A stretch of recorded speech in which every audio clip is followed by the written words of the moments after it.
재료공학, 신소재, 에너지 응용을 공부하는 공학도 여러분, 반갑습니다. 혹시 이런 생각 해본 적 있으세요? 우리 손에 들린 스마트폰, 저 멀리 우주로 날아가는 로켓, 그리고 이 거대한 다리를 떠받치는 힘의 진짜 근원이 대체 뭘까 하는 질문이요. 정답은 바로 재료에 있습니다. 오늘 우리는 이 재료과학과 공학의 가장 핵심으로 들어가서요.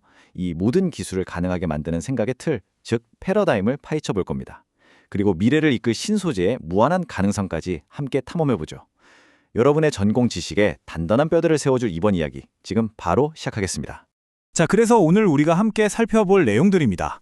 먼저 재료과학과 공학이 대체 뭔지 기본 개념부터 확실히 잡고 갈 거고요. 그 다음은 이 학문 전체를 꿰뚫는 핵심 패러다임을 분석해 볼 겁니다. 이어서 실제 엔지니어들이 현장에서 어떻게 재료를 고르는지 그들의 관점을 엿보고 미래 기술의 판도를 바꿀 첨단 신소재들도 만나보겠습니다. 마지막으로는 앞으로 여러분이 마주하게 될 재료공학의 전 지구적 과제까지 짚어보면서 마무리하겠습니다.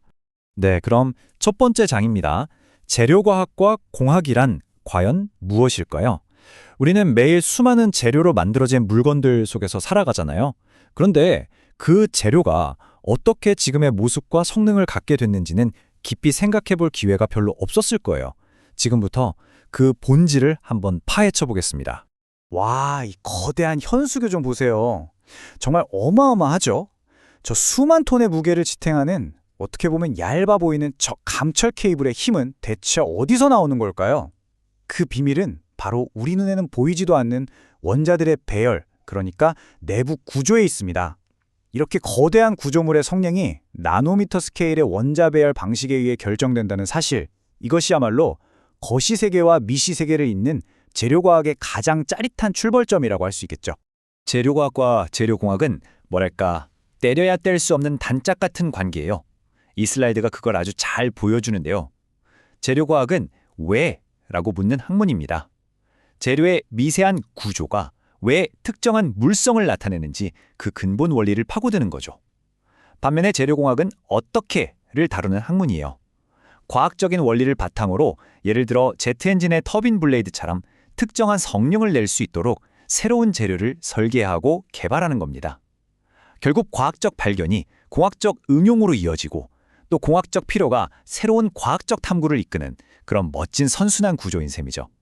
자, 이제 정말 중요한 이야기입니다. 재료공학이라는 학문 전체를 지배하는 단 하나의 생각의 틀, 바로 핵심 패러다임에 대해 알아볼 텐데요. 이건 단순한 이론이 아니에요.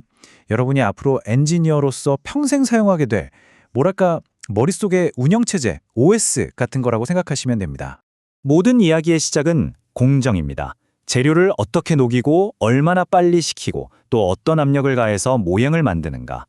이런 모든 제조 방식이 재료의 겉모습뿐만 아니라 그 재료의 운명을 결정할 내부 구조의 씨앗을 뿌리는 단계라고 할 수 있습니다.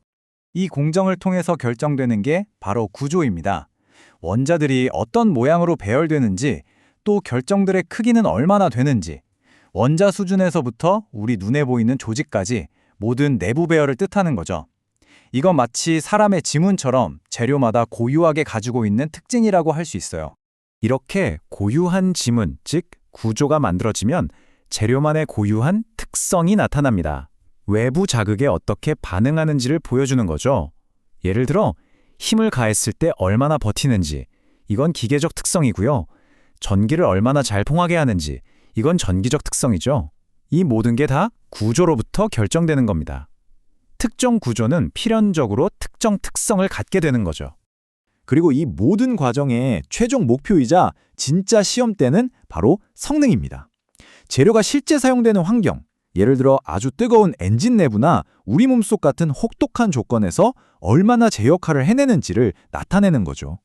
이게 바로 공학적 설계의 최종 성적표라고 할 수 있습니다. 자, 이 네 가지 요소가 어떻게 완벽한 인과관계로 이어지는지 보세요. 공정이 구조를 만들고 그 구조가 특성을 낳고 그 특성이 최종 성능을 결정합니다. 공정, 구조, 특성, 성능, 이 네 단어의 연결고리, 이건 그냥 외우세요. 재료공학의 알파이자 오메가입니다.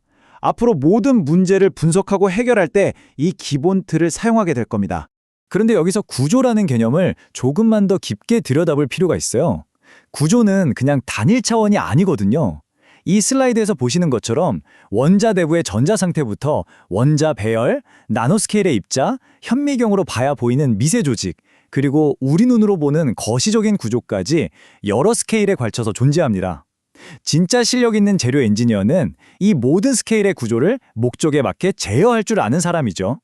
그렇다면 특성은 어떻게 분류할 수 있을까요? 재료의 수많은 특성들은 크게 6가지 카테고리로 나눌 수 있습니다. 강도나 경도 같은 기계적 특성, 반도체의 핵심인 전기적 특성, 배터리나 단열재에 중요한 열적 특성, 모터에 쓰이는 자기적 특성, 디스플레이의 필수적인 광학적 특성, 그리고 부식 저항성을 다루는 열화나 화학적 특성. 엔지니어들은 바로 이 6대 특성을 기준으로 재료를 평가하고 선택하게 됩니다. 자, 이제 이론을 현실로 한번 가져와 볼까요? 이 모든 지식을 바탕으로 실제 엔지니어는 주어진 과제에 가장 딱 맞는 재료를 어떻게 골라낼까요? 엔지니어의 연장통을 열어보면 기본적으로 4가지 종류의 재료가 들어있습니다.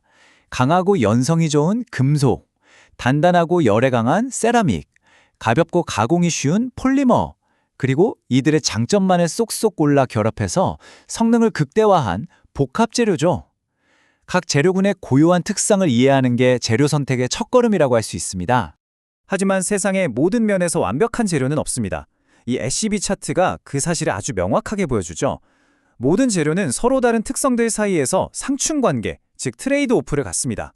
예를 들어 강성은 엄청 높은데 밀도는 아주 낮은, 다시 말해 튼튼하면서도 깃털처럼 가벼운 재료는 찾기 힘들다는 거죠. 그래서 엔지니어의 역할은 주어진 조건 아래에서 이 상충하는 특성들의 균형을 맞추는 최적의 지점을 찾아내는 것, 일종의 최적화라는 예술을 펼치는 겁니다. 재료의 특성을 잘못 이해했을 때 어떤 비극이 일어나는지 보여주는 역사적인 사건이 하나 있습니다. 바로 2차 세계대전 때 리버티호 침몰 사고인데요.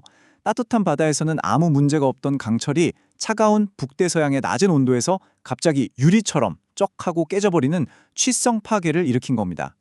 여기에 설계상의 날카로운 모서리에서 생기는 응력 집중과 부실한 용접까지 더해지면서 대참사로 이어진 거죠. 이 사건은 재료가 놓일 환경과 조건까지 고려하는 게 얼마나 중요한지 우리에게 뼈아픈 교훈을 주었습니다. 이런 최적화 과정은 사실 우리 일상 속에서도 아주 쉽게 찾아볼 수 있어요. 음료수 용기를 한번 생각해 볼까요? 가볍고 재활용이 잘 되지만 찌그러지기 쉬운 알루미늄 캔, 내용물 보존성은 뛰어나지만 무겁고 깨지기 쉬운 유리병, 아주 가볍고 저렴하지만 환경 이슈가 있는 플라스틱 병, 이렇게 무게, 비용, 내구성, 환경 영향 같은 여러 요소를 저울질해서 최적의 해답을 찾는 것, 이게 바로 재료 선택의 본질입니다. 자, 이제 시선을 현재에서 미래로 옮겨보겠습니다. 차세대 기술 혁명을 가능하게 할 첨단 신소재의 세계로 함께 들어가 보시죠. 첨단 신소재라는 건요, 기존 재료의 성능 한계를 뛰어넘기 위해서 특별히 설계된 재료들을 말합니다. 현대 문명의 기반인 반도체, 인공관절이나 약물 전달 시스템에 쓰이는 생체 재료, 주변 환경에 스스로 반응하는 스마트 재료, 그리고 원자 단위에서 물질을 제어하는 나노 재료가 바로 그 대표적인 예라고 할 수 있습니다. 특히 스마트 재료는 재료에 대한 개념 자체를 바꾸고 있습니다. 이 재료들은 외부 환경의 변화를 스스로 감지, 센스하고 미리 설계된 방식에 따라 능동적으로 반응, 리스폰드해요. 소재 자체가 센서이자 구동기, 즉 액추에이터가 되는 셈이죠. 온도가 올라가면 원래 모양으로 짠! 하고 돌아오는 형상기억합금이나 충격을 받으면 순간적으로 단단해지는 방탄소재 같은 것들이 아주 좋은 예입니다. 나노 재료를 만드는 방법에는 근본적으로 다른 2가지 철학이 있습니다. 하향식, 즉 탑다운 방식은 마치 조각가가 큰 돌을 깎아서 작품을 만들듯이 거대한 재료를 깎고 식각해서 미세한 구조를 만드는 방식입니다. 반면에 상향식, 즉 바텀업 방식은 원자나 분자 하나하나를 레고 블록처럼 차곡차곡 쌓아 올려서 원하는 구조체를 정교하게 조립하는 궁극의 제조 기술이라고 할 수 있습니다. 자, 이제 마지막으로 우리의 시야를 더 넓혀보겠습니다. 여러분이 배우는 이 재료공학이 우리 인류가 당면한 거대한 문제들을 해결하는 데 얼마나 핵심적인 역할을 하는지 한번 살펴보죠. 오늘날 재료 엔지니어들은 인류의 미래가 걸린 4가지 거대한 과제에 집중하고 있습니다. 첫째, 더 효율적인 태양전지, 더 안전하고 오래가는 배터리, 핵융합로를 견딜 소재 같은 에너지 문제.